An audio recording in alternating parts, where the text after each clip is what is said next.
Welcome to our Ask the Expert video series. I'm Colleen Miller. I'm the director of the Disability Law Center of Virginia.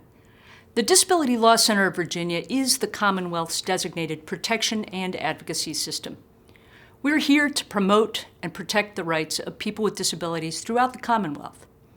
One of the ways that we do that is through education and outreach about disability rights issues. So this is your chance to ask the expert. Let's ask the expert about Advance Directives. Hi, my name is Melissa Charnes-Gibson, and I'm a staff attorney with the Disability Law Center of Virginia. Today, we welcome you to a discussion about Advance Directives and how they can help you protect your independence. We'll begin with an introduction of the basic concepts. What is an Advance Directive?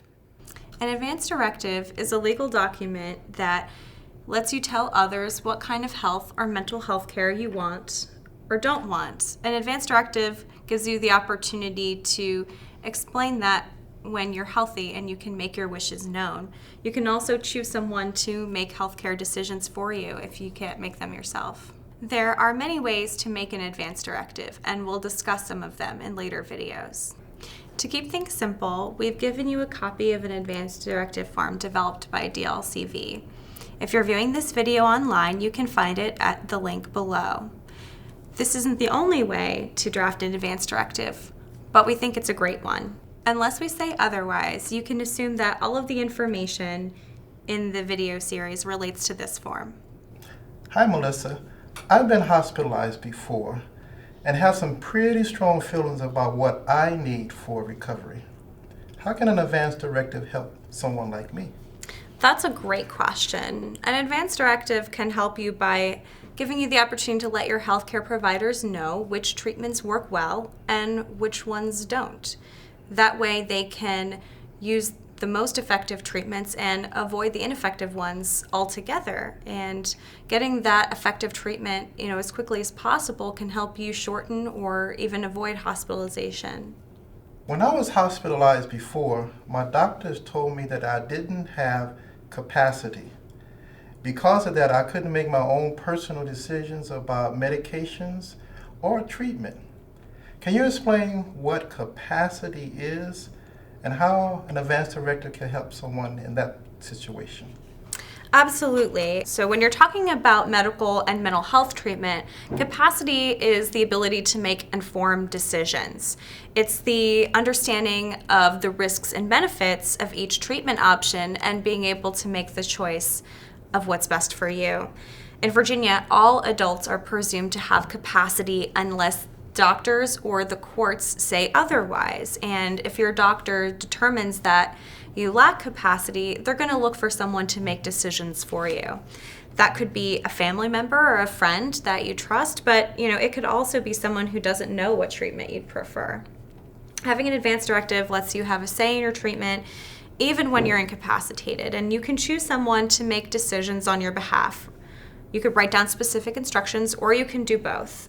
Even if you aren't able to make or express your decisions when things get bad, you can share the choices that you made when you're well. Your Advance Directive will speak for you.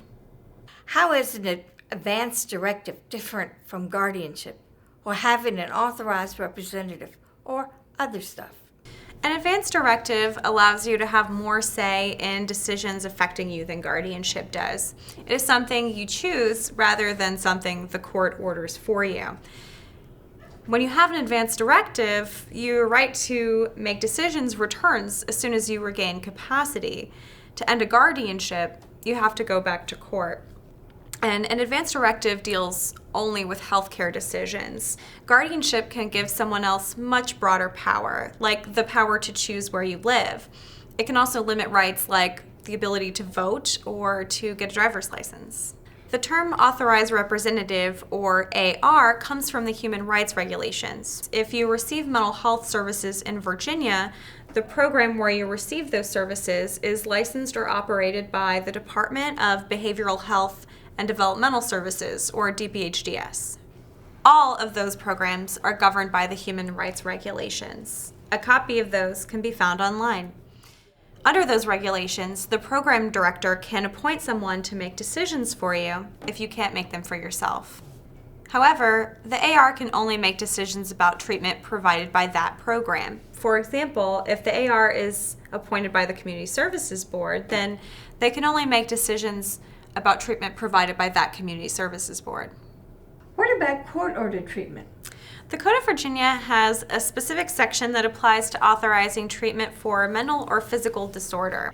Courts have the authority to order treatment when a person lacks capacity or cannot communicate a decision. However, the court must honor your choice under the Healthcare Decisions Act. This is the law that applies to advance directives. If your advance directive identified a substitute decision maker, then that person, not the court, should make decisions until you can. I already have an advance directive, but recently I got sick, and I realized that some of the medications that I thought worked for me didn't really work that well. Should my advance directive reflect this? As you work through your recovery, you may learn that certain medications or treatments work really well for you or really poorly, sometimes in ways you can't predict.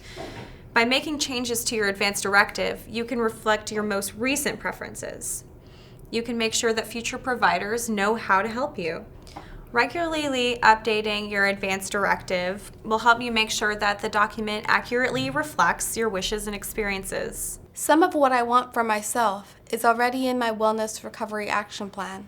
Is that the same thing? An advance directive may be part of your Wellness Recovery Action Plan, or WRAP. We'll talk more about the similarities and differences between WRAP and advance directives in Part 5. Thank you for joining us. In Part 2, we'll talk a little bit more about capacity and how an advance directive is activated and deactivated. If you're ready to view Part 2, you can find it at this link. If you would like to discuss your disability rights issue, please call the Disability Law Center of Virginia. Our intake hours are Monday, Wednesday, and Friday from 8:30 to 4 p.m. You can call us at 1-800-552-3962, or you can email us at info@dlcv.org. Thanks for watching. This video contains general information for educational purposes. This should not be considered legal advice. It is not a comprehensive statement of the law and may not reflect more recent legal developments.